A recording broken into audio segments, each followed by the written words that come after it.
Hola hermano, ¿cómo estás? Bien, bien, Enrique, ¿y tú? Aquí ya terminando casi Aquí en agosto, ¿no? Ya ok. que se nos acabe esta famosa pandemia que ya esperemos ya ahorita están los negocios funcionando, ¿no? Ya, veremos. Oye, fíjate que me gustaría preguntarte sobre lo que quedamos la vez pasada, ¿no? Ya habíamos hablado del primer mandamiento, ¿te parece que hablemos del segundo? Exactamente, El segundo mandamiento de la ley de Dios. mandamiento. A ver, échale de tu ronco pecho, hermano, Claro para que sí. la gente esté enterada. Claro que sí. Bueno, primero Más empapado. debemos de saber que los 10 mandamientos fueron dados por Dios. Y el romper uno de los mandamientos, uno, se equivale a romper casi como quien dice todos, porque todos vienen del mismo Dios, ¿verdad? Es como aquello que yo te decía, y ahora ya no se reprueba en las escuelas, pero te acuerdas anteriormente cuando estábamos en la secundaria, eso, si reprobabas matemáticas no pasabas de segundo a tercero, o si reprobabas español, aunque tuvieras 20 materias, pues aquí pasa lo mismo. Si repruebas uno de los mandamientos de la ley de Dios, repruebas toda la materia, toda tu carrera de esta vida. Bueno, veamos el segundo mandamiento que nos dice, no tomarás el nombre de Dios en vano. ¿Sí lo has escuchado? No tomarás el nombre de Dios en vano, ese es el segundo, ¿ok? Y dentro de este mandamiento, en el lado, hablamos negativo, o sea, como se puede romper el mandamiento, es por ejemplo pronunciando el nombre de Dios sin respeto, es una de las maneras de romper el mandamiento. Otra manera de romper este mandamiento es jurar sin necesidad de jurar, o jurar falsamente también. Siempre de cualquier... yo te lo juro, yo te lo juro, ¿verdad? De eso vamos a hablar, claro que sí. O por ejemplo, el hacer votos, el hacer un juramento de Dios, hacer un voto pues frívolamente o romper el voto. Maldecir también va contra el segundo mandamiento de la ley de Dios. Y la blasfemia, que es algo muy importante también, va en contra del segundo mandamiento de la ley de Dios. ¿Verdad? Primeramente, para poder empezar necesitamos ver, nuestro Señor nos dice, no tomarás el nombre de Dios en vano. ¿Ok? ¿Qué es un nombre? ¿Qué es un nombre? Pues el nombre de Jesucristo, ¿no? En vano. Pero ¿qué es un nombre? Enrique, ¿qué es un nombre? Mi nombre, Enrique. Es tu nombre, exactamente, ¿ok? ¿no? Ok, el nombre es algo que es mucho más que las palabras E-N-R-I-Q-U-E, Enrique, es más que las palabras del alfabeto. Un nombre por lo general nos recuerda a la persona que representa. Si yo por allá ando en la calle y oigo Enrique, me acuerdo de mi hermano Enrique. Tú eres Vicente, y puede ser otro Vicente el que se rían, pero te recuerdas de Vicente. Entonces, por lo general el nombre representa, nos recuerda a la persona que representa. Y por eso se crearon los apellidos. Así es. Por ejemplo, ¿qué tal si alguien oye nombrar a una persona, por ejemplo, que ama? ¿Qué tal que de repente tú por ahí en la calle oyes Marisela? ¿Qué sientes? Pues te recuerda a tu... Un sentimiento bueno, pues es tu amor, es tu amada Marisela, pues te recuerda, tienes un buen sentimiento. Al contrario, alguien menciona el nombre de algún enemigo, alguien que te hizo un daño grave, que te amoló, que te fregó, que te ha ofendido. Pues ¿qué pasa? Pues no te trae un sentimiento tan agradable. Inmediatamente sientes que así como la panza, oye, un dolorcito, y no te trae. En el inconsciente, fíjate que tenemos la aceptación o la aversión hacia ciertos nombres. Aceptación hacia los nombres de las personas que amamos y un poco de aversión en el inconsciente de aquellas personas que nos han hecho algo grave. ¿Sí me explico? No porque les tengas odio, pero te recuerda en el momento que oyes el nombre de esa persona. Entonces el nombre es algo muy importante. El nombre es como la representación, el que representa aquel de quien lo lleva. ¿Sí me explico? No lo recuerda, no lo trae a la mente inmediatamente. Y por lo general, la actitud que tomamos hacia ese nombre que escuchamos refleja en nosotros el sentimiento que tenemos hacia esa persona. Yo, por ejemplo, digo el nombre de alguien que sé que te agrada y veo luego en tu sentimiento, en tu semblante, el sentimiento que te causa ese nombre. ¿Sí me explico? Refleja el sentimiento ese nombre. Bueno, así pasa con cualquier cosa. Por ejemplo, digámoslo así, es que es importante, porque ¿por qué Dios quiere que respetemos su nombre? Porque es el nombre santo de Dios, pero ¿por qué? Porque el nombre representa a la persona. Por ejemplo, ¿qué sentimiento despierta en ti, Liz, si escuchas la palabra rosa? Ay, mis flores. Ay, qué bonito y todo. ¿Sí sientes, ¿verdad? Sí. Entonces es muy diferente a que si de repente, ¿qué sentimiento despierta en ti la palabra vómito? Asco. ¿Ya? Ya explico porque es importante, mucha gente, pues nomás es un nombre. No, es que el nombre te recuerda a aquella persona y trae a tu semblante, a tu alma, el sentimiento que sientas hacia esa persona. Por eso nosotros, si hablamos de Dios y lo amamos, tenemos que tener ese sentimiento de amor, de alegría y defender ese santo nombre y no usarlo con desprecio o la ligereza, ¿verdad? El nombre es algo muy importante. Por eso tú sabes que todos los ángeles, todos los demonios, todos los humanos tenemos un nombre, todos. Y aunque es otro tema, me acuerdo yo que dice un padre, creo que es el padre Caro, José María Caro, algo se llama, dice que es muy importante ponerle nombre a los niños no nacidos. Si me explico, a alguien que tuvo un niño que no nació, que murió, a los 4 o 5 meses, su mamá por una enfermedad o algo, lo perdió, hay que ponerle su nombre, es muy importante. ¿Verdad? ¿Por qué? Porque todo el mundo quiere tener un nombre. Todo el mundo quiere tener un nombre. Todo el mundo no nomás quiere, todo el mundo tiene. quiere y necesita un nombre, ¿sí? Por eso te digo que es importante a veces ponerle el nombre a los nacidos. Eso será otro tema que después platicaremos más adelante. Pues Dios mismo ama su santo nombre. Dios ama su santo nombre. Por eso dice, no tomarás el nombre de Dios en vano. Él nos dice varias veces en la Sagrada Escritura, lo hago por honra a mi santo nombre. Lo hago para que mi santo nombre no sea blasfemado. O también nos llega a decir, por causa de ustedes, mi nombre es blasfemado entre las naciones. ¿Te fijas la importancia que es el nombre? Por eso quería empezar por eso. Tan importante entonces el nombre que por eso existe un segundo mandamiento que dice, no tomarás el nombre de Dios en vano, ¿sí? El nombre de Dios nos recuerda, así como empezamos a mencionar varios nombres que nos recuerdan situaciones, el nombre de Dios, el decir Dios, nos recuerda que Él es el que es. Él es el que es. Y por Él somos nosotros. Y si Él no fuera, nosotros no seríamos. Nos recuerda al Todopoderoso, al Omnipotente, a nuestro Creador, a nuestro Padre, el nombre de Dios, ¿verdad? Por eso es un pecado grave usar su nombre en vano, sin ninguna reverencia o sin ningún respeto, ¿verdad? Aquí en el mundo, el nombre, por ejemplo, de nuestra madre, o el nombre de nuestro padre, el nombre de nuestra amada, de nuestro amado, lo respetamos, lo defendemos y lo amamos, ¿sí me explico? Si alguien por ahí hasta se ha matado porque le mienta a la madre, o hablan mal de su amado, esposo, o el nombre de una persona que tú amas, lo respetas y lo defiendes. Incluso hay quienes han matado, fíjate, por causa de su nombre. ¿Sí te acuerdas de eso, como decías al principio, que hay gente que ha matado por el apellido? Porque que mi apellido no se ha manchado. Has profanado mi apellido, has profanado mi nombre. Y se han matado familias enteras por el nombre. O sea, quiero que veamos la importancia que tiene. Pues con muchísima más razón, si amamos a Dios, nuestro Padre y Creador, debemos siempre respetar, defender y amar su santo nombre. Y jamás lo debemos de nombrar sin reverencia, sin meditarlo o sin respeto. Muchas veces lo mencionamos a Dios, como decías ahorita al principio, a la ligera, sí, pues por ira, ¿no? Porque estás molesto, por impaciencia, por sorpresa. Ay, Dios mío, si me explico, por sorpresa. Debemos evitar nosotros todo lo que puede infamar el nombre santo de Dios. Y este respeto que tenemos al nombre santo de Dios, debemos también tenerlo por nuestro Señor Jesucristo, por el santísimo nombre de nuestro Señor Jesucristo, por el santísimo nombre de la Virgen María, por el santísimo nombre de cada uno de todos los santos y de todas las consagradas a Dios. Todas las cosas consagradas, todos esos nombres de esas cosas consagradas a Dios merecen nuestro mismo respeto que a Dios.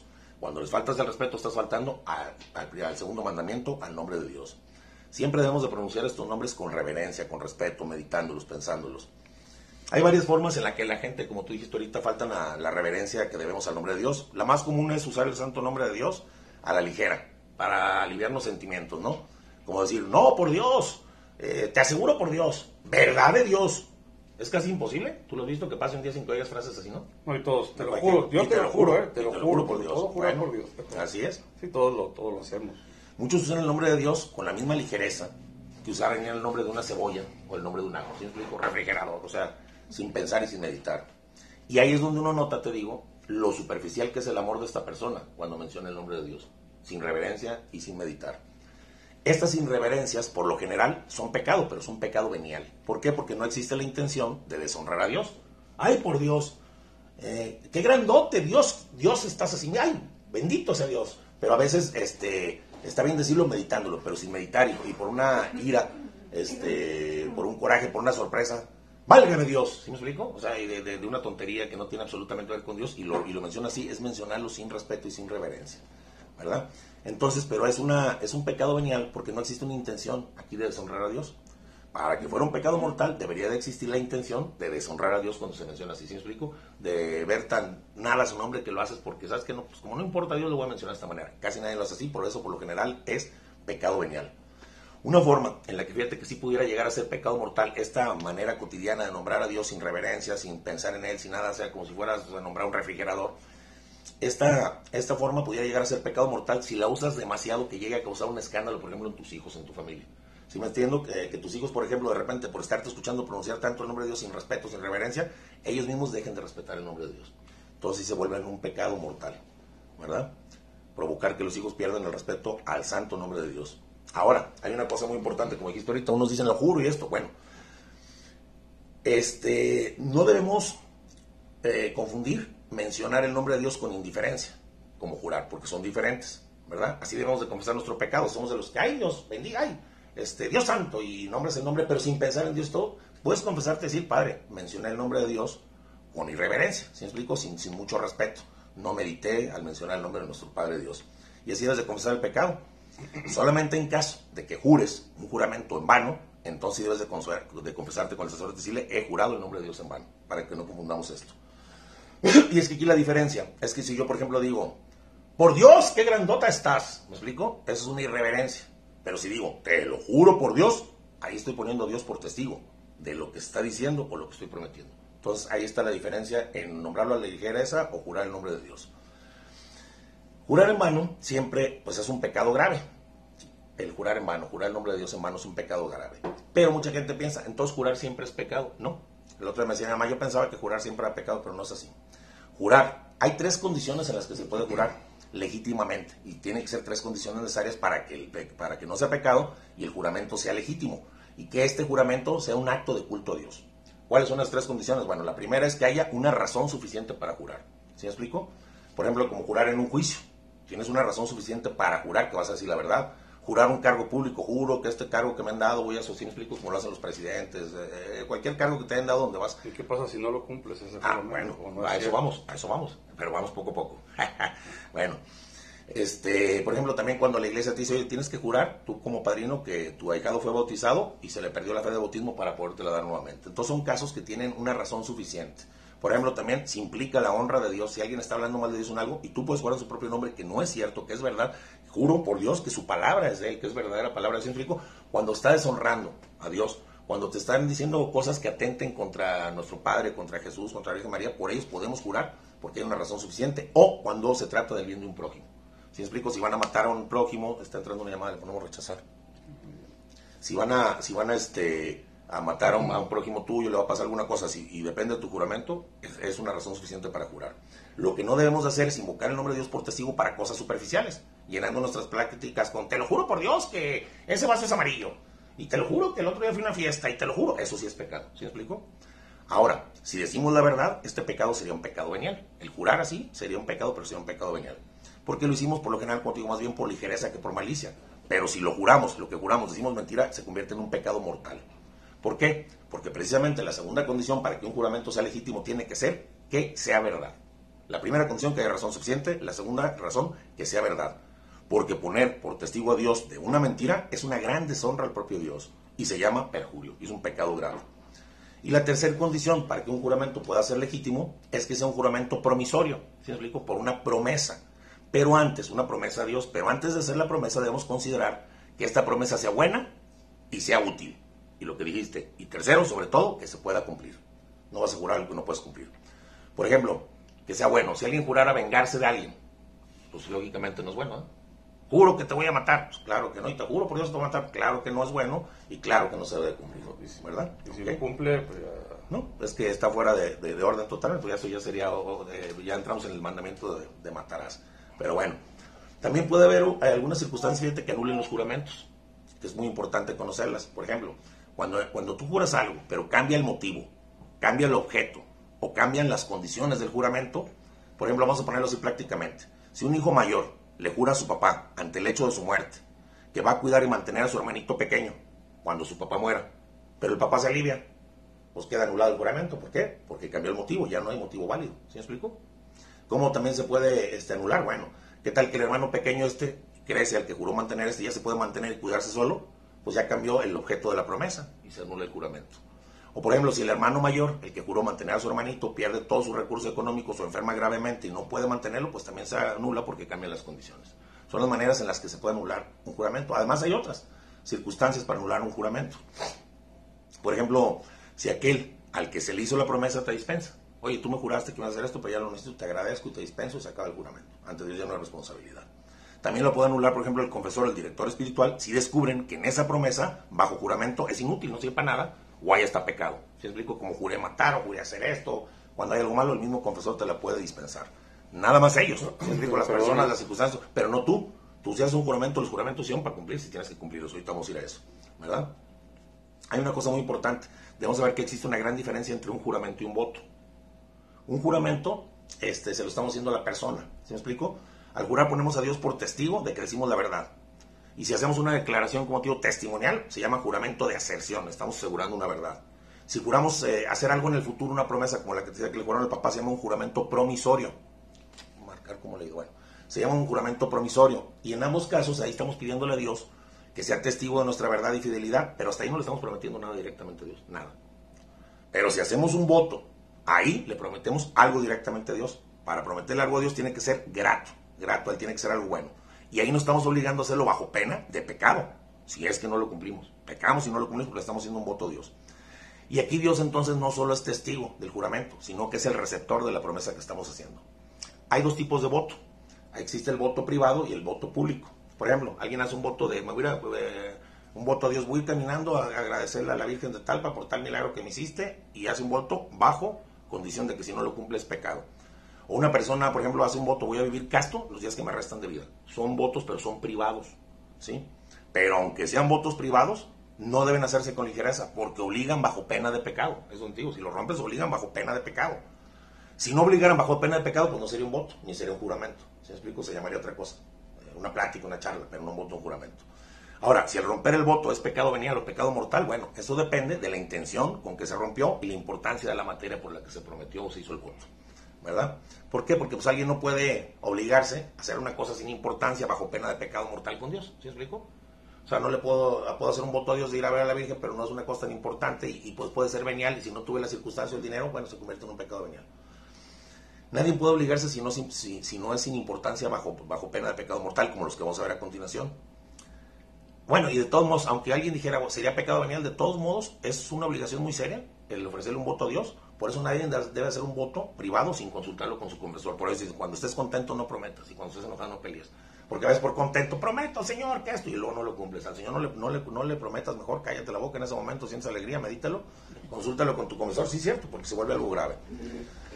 Ahora, los votos públicos se hacen ante un representante oficial de la iglesia, por ejemplo, un obispo, un superior religioso, que lo acepta en nombre de la iglesia. Los votos públicos más conocidos que sabemos nosotros son los que obligan a observar los consejos evangélicos de pobreza, castidad y obediencia dentro de alguna comunidad religiosa.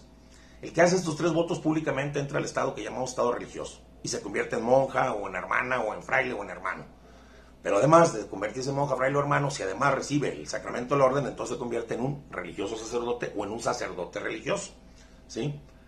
¿Cuál es la diferencia entre un hermano fraile y un sacerdote? Bueno, hay quienes quieren dedicar su vida al servicio de Dios y de las almas, pero nada más quieren ser religiosos, por eso nada más se llaman hermanos. Hay unos que no son sacerdotes, porque ellos saben que no tienen vocación de sacerdotes y por eso no quieren hacer un voto que van a romper, ¿sí me explico?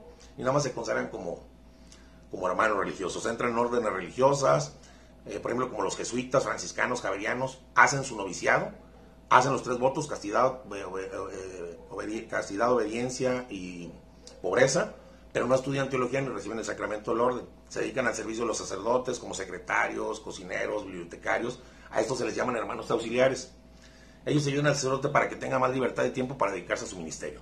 También hay quienes se sienten llamados a la vida religiosa, pero no al sacerdocio, y solicitan entrar en congregaciones compuestas, por ejemplo, por hermanos religiosos, como las que se consagran. Sí, sabes que hay órdenes que se consagran para llevar hospitales, para llevar escuelas, para llevar asilos, ¿verdad?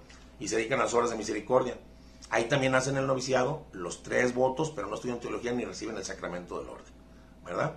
Entonces, es importante esto para saber qué tan importante es un voto. Hay religiosos que no se atreven a hacer el voto ya sacerdote. Hay quienes entran nada más como ayudantes y no hacen los votos de religiosa, porque todo voto es bajo pena de pecado y atentarían contra el segundo mandamiento, ¿verdad? Ahora, ¿en qué se distingue? Algo muy importante que me gustaría comentar en este momento: el sacerdote secular del sacerdote religioso. Porque cuando dice, es un sacerdote religioso, ¿y el otro es irreligioso?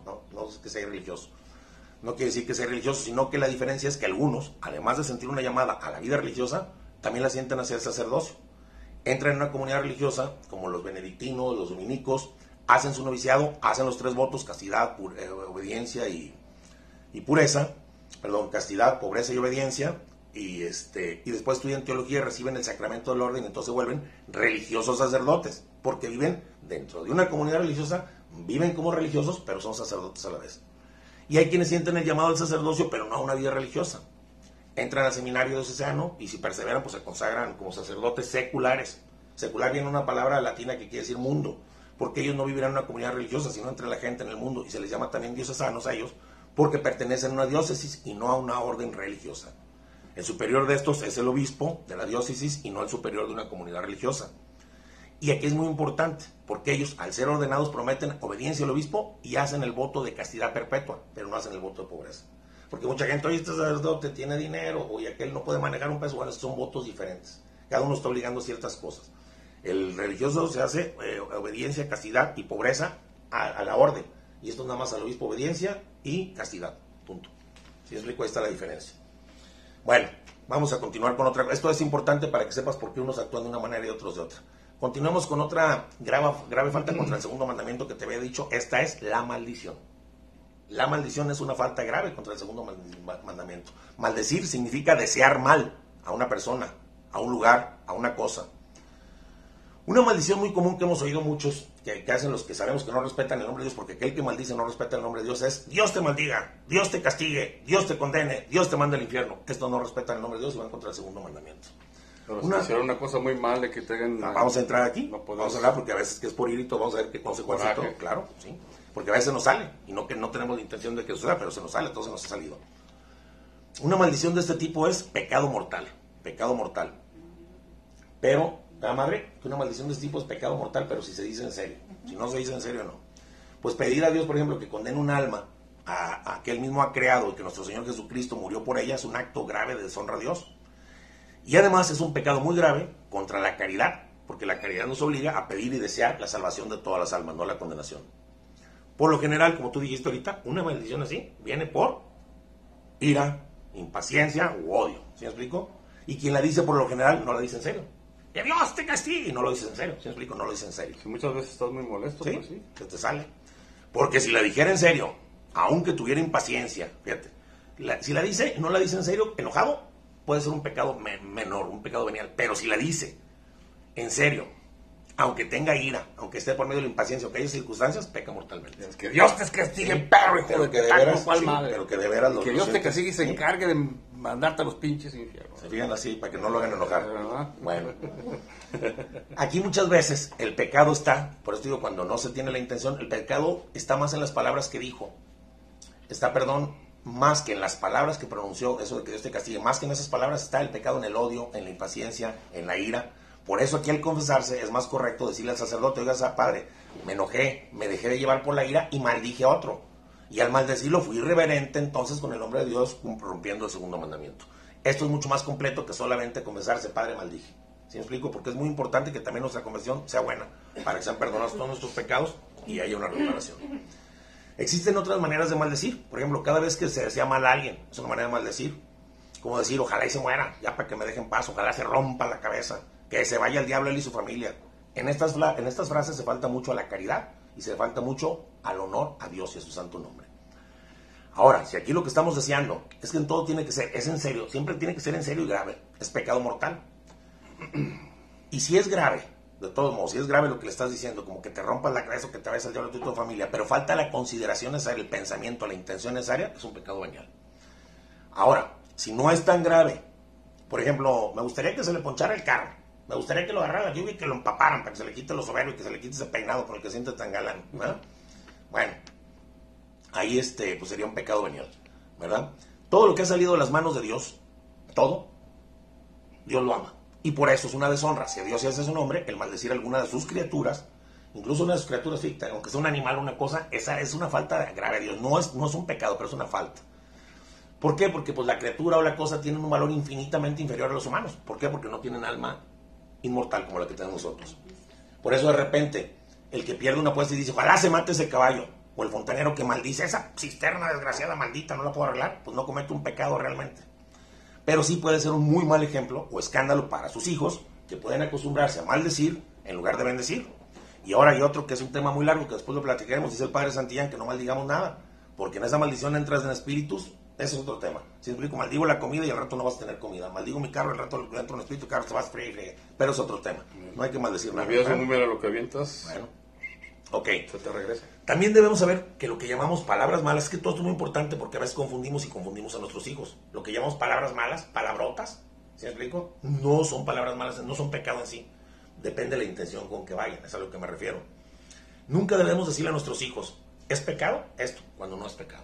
Porque los podemos confundir. Por ejemplo, las palabras como diablos, maldito, esas pues, en sí no son palabras pecaminosas. Son palabras antisonantes, malas, que no debe expresar a una gente que tenga un amor por Dios, que quiera dar ejemplo, pero no son pecado. Si alguien dice, por ejemplo, perdí las malditas llaves, o alguien dice, maldita sea, se me cayó el plato, ¿sí me explico? Pues usa un lenguaje poco elegante, corriente, malsonante, pero no es pecado. Y esto se aplica también a aquellas palabras vulgares, pesadas, que usan en algunos ambientes y que se escriben a veces partes o procesos corporales. ¿Sí me explico? Como mierda, me explico, sí, para no pronunciar aquí, pero todo eso son palabras soeces, vulgares, pero no son pecado. Cuando un niño aprende una palabra de esas, uno de nuestros hijos, y la repite, los papás cometen un error grave al decirle al niño, eso es un pecado grave y Dios no te va a creer si lo sigues pronunciando. Pues decirle eso a un niño es enseñarle una idea distorsionada de Dios y confundir el criterio de su conciencia. Ya todo va a haber pecado, al rato lo hace un escrupuloso. Y es que el pecado es un mal tan terrible, tan tremendo, como para utilizarlo como un medio de asustar a los niños en las enseñanzas de urbanidad, ¿sí me explico? De la sociedad. Ahí viene el coco. Sí, todo está mal. Pero bueno. Es suficiente decirle al hijo, por ejemplo, sin alterarse. Oye, esa es una palabra vulgar y fea, ¿eh? No es pecado. Pero los niños con educación no las dicen. Y tu mamá y yo estaremos muy contentos si no te la volvemos a oír. Ahora, si el niño no se corrige y la sigue usando y friega con eso, pues entonces conviene explicarle que ahí sí hay un pecado de desobediencia a los papás. Hay que llamar al pan y al vino vino, ¿verdad? Es muy importante que en la educación de los hijos nos mantengamos siempre en la verdad. Bueno, otro pecado contra el segundo mandamiento se llama blasfemia. En la blasfemia hay distintos grados. A veces también es una reacción por una contrariedad, un dolor, una impaciencia, como decir, ay, si Dios es bueno, ¿cómo es posible que me permita esto? Si Dios me amara, no me permitiría sufrir así. Ay, ¿cómo permite estas cosas en el mundo? A veces lo hacemos por impaciencia, ¿sí me explico? Entonces es por una contrariedad. Es un pequeño grado. Hay otra blasfemia que se hace por frivolidad, como decir, mira, ese hombre es más listo que Dios, ¿sí me explico? Hay gente que sí lo ha dicho, es tan inteligente como Dios, parece Dios, ¿me explico? Todo este tipo de cosas es blasfemia por frivolidad. Y hay otro tipo de blasfemia que es la blasfemia antirreligiosa, ¿sí? Gente que llega a decir, esto lo hacen por odio a Dios, como decir la misa es un teatro, no sirve para nada, los evangelios son mentira, la Biblia es palabra de hombre y no es palabra de Dios. Esta es una blasfemia antirreligiosa. Hay quienes llegan a decir incluso, Dios no existe, Dios ya murió, Dios es un mito. En estas palabras, además de la blasfemia, que es un pecado muy grave contra el segundo mandamiento, existe la herejía. Pues cuando una blasfemia lleva implícita la negación de una verdad de fe, además de pecado de blasfemia, hay un pecado de herejía y se vuelve doble. Ahora, por su naturaleza, la blasfemia siempre es pecado mortal. ¿Por qué? Porque es una grave deshonra a Dios. Y solamente, como en los otros casos, cuando no se tiene suficiente premeditación, que se hace por aceleramiento, o que no se tiene suficiente consentimiento, es venial. Como cuando se dice espontáneamente por un dolor, una angustia grande, ¿sí me explico? ¡Ay, Dios se olvidó de mí! Pero porque traes un dolor, no lo meditaste, no lo dijiste. Digo, no lo pensaste, no fue con pleno conocimiento y consentimiento, más que nada. Pues estos son los pecados contra el segundo mandamiento, como es el pronunciar sin respeto al nombre de Dios, el jurar sin necesidad o falsamente, el hacer votos frívolamente, romper los votos, el maldecir y la blasfemia. Bueno, este es el lado negativo del segundo mandamiento, pero como vimos la otra vez, siempre los mandamientos tienen dos monedas, dos caras, águila y sello. Lo negativo, o sea, lo que no debes de hacer, y lo positivo, lo que debe ser contrario a lo negativo que dejaste de hacer. Dejé de hacer esto malo, entonces tengo que hacer algo bueno, ¿verdad? No solo debemos de dejar de hacer lo que está prohibido, sino que debemos hacer lo contrario, el lado positivo. No debemos de hacer solo lo que les agrada a Dios, de evitar lo que les agrada a Dios, sino que debemos hacer lo que a Dios le agrada. ¿Por qué? Pues nos decía nuestro Señor, ¿qué he de hacer para salvarme, Señor? Cumple los mandamientos. O sea, para salvarnos cumple los mandamientos nada más. Pero para ser perfectos hay que agradar a Dios como nuestro Señor Jesucristo, haciendo lo que le agrada. ¿Quieres ser perfecto? Toma tu cruz y sígueme, haz lo mismo que yo. Agrada a mi Padre como yo. Para salvarse es necesario que con que los cumplas basta. Pero para llegar a un alto grado de gloria y usar a Dios por toda la eternidad en grados excelsos que ya hemos platicado en otros videos, y ser un gran santo y pasar probablemente hasta directo al cielo, pues necesitas hacer lo contrario a todo esto. Así cuando, por ejemplo, vamos a ver el lado positivo de honrar a Dios, de honrar siempre el nombre de Dios. Ya no deshonrarlo, de honrarlo. Por ejemplo, cuando sea indispensable hacer un juramento, hagámoslo en las condiciones que ya les platiqué, necesarias, que agradan a Dios. Y esto es un acto agradable de culto a Dios. Es meritorio para quien lo hace. Jurar por una causa, como les dije, con una necesidad, que se tenga, que sea suficiente la necesidad, que sea verdad o promesa hacia Dios y por el bien del prójimo, por el honor de Dios, por todas las causas que platicamos, esto da culto a Dios, ¿verdad? Pero hay que hacerlo en estas condiciones. Igual con los votos. Aquel que se obliga prudentemente con un voto bajo pena de pecado, si lo cumple ese voto, como el que le juró a Dios castidad, pobreza y obediencia, y lo cumple, es un acto de culto a Dios. Va en contra, no voy a hacer esto en el segundo mandamiento, sino que va a agradar a Dios dentro del segundo mandamiento, ¿verdad? Es meritorio también para quien lo hace. Igual ahora honrar a Dios no solo Porque estoy hablando de juramentos y votos. Hay mucha gente, entonces nomás con juramentos y votos puedo honrar el nombre de Dios y ir a favor del segundo mandamiento, no nomás con esto. Sino que de repente cuando oímos pronunciar, por ejemplo, hay mucha gente que es media blasfema y habla mal del nombre de Dios o de Jesús o de la Virgen María. En ese momento podemos hacer un acto de reparación en nuestro interior o nuestro exterior diciendo bendito sea el nombre de Dios, en voz alta o en voz baja, bendito sea el nombre de la Santa Virgen María, bendito sea Jesucristo. ¿Sí me explico? Contrario a lo que la gente está diciendo, porque hay gente que es blasfema, ¿verdad? Cuando lo oímos nombrar, por ejemplo, con irreverencia a una gente el nombre de Jesús, nosotros por dentro, Señor, te amo, tu nombre es excelso, Padre Santo, todo eso, ¿verdad? Bueno, podemos hacer actos públicos también de reparación, por ejemplo, cuando nos unimos a las alabanzas que se rezan en la adoración del Santísimo, o en la bendición con el Santísimo Círculo, ¿nos acordamos qué se dice ahí? Algo muy bonito, lo podemos decir aquí completo, dice, bendito sea Dios, bendito sea su santo nombre, bendito sea Jesucristo, verdadero Dios y verdadero hombre, bendito sea el nombre de Jesús, bendito sea su sacratísimo corazón, bendita sea su preciosísima sangre, bendito sea Jesús en el santísimo sacramento del altar, bendito sea el Espíritu Santo Consolador, bendita sea la gran Madre de Dios, la Virgen María, bendita sea su santa inmaculada concepción, bendita sea su gloriosa asunción, bendito sea el nombre de María Virgen y Madre, bendito sea San José, su castísimo esposo, bendito sea Dios en sus ángeles y en sus santos. Esto es algo bonito que podemos hacer, no nomás no romper el mandamiento, sino para ir a favor de ese mandamiento de honrar el nombre de Dios. Me explico, todo eso es muy bonito, muy bueno y es meritorio, a Dios le agrada. También honramos públicamente el nombre de Dios en las procesiones y peregrinaciones que vamos con el Santísimo, en peregrinaciones a ver a la Virgen de Talpa, a la Virgen de Lagos de Morenos, de Zapopan. Son testimonios públicos todo esto a los que deberíamos de acudir cada vez que podamos para agradar a Dios, como dijo el Señor Jesucristo. No nomás cumple los mandamientos, sino ven y sígueme, o sea, es lo mismo que yo, agradar a mi Padre siempre. Y es que cuando en esas procesiones, cuando la gloria de Cristo o la veneración a la Santísima Virgen María es la razón de esas manifestaciones, nuestra participación honra muchísimo a Dios Padre, lo honra muchísimo, ¿sí? Bueno, el lado positivo entonces del mandamiento es que si amamos a Dios, amaremos siempre, defenderemos su santo nombre y lo pronunciaremos siempre con respeto, con meditación y con respeto. Y si acaso por ahí hubiera alguien que tuviéramos aquel mal hábito de hablar profanamente y hablar con ligereza del nombre de Dios, pidámosle a Dios que nos dé ese amor por su santo nombre que nos falta, ¿verdad? Nuestro nombre al amor de Dios nos va a llevar a gozar cada vez que decimos, por ejemplo, momentos como cuando decimos gloria al Padre, gloria al Hijo y gloria al Espíritu Santo y sientes y lo gozas porque estás glorificando los nombres de Dios, las tres personas.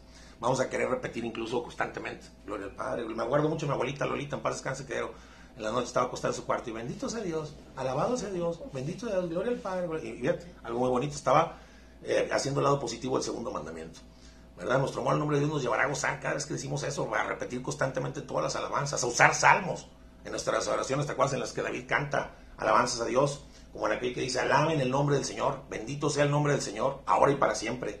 De donde sale el sol hasta el ocaso, alabado sea el nombre del Señor. El Señor domina todas las naciones, su gloria está por encima de los cielos. ¿Quién es como el Señor nuestro Dios que se sienta en las alturas, pero que se inclina para ver los cielos y la tierra?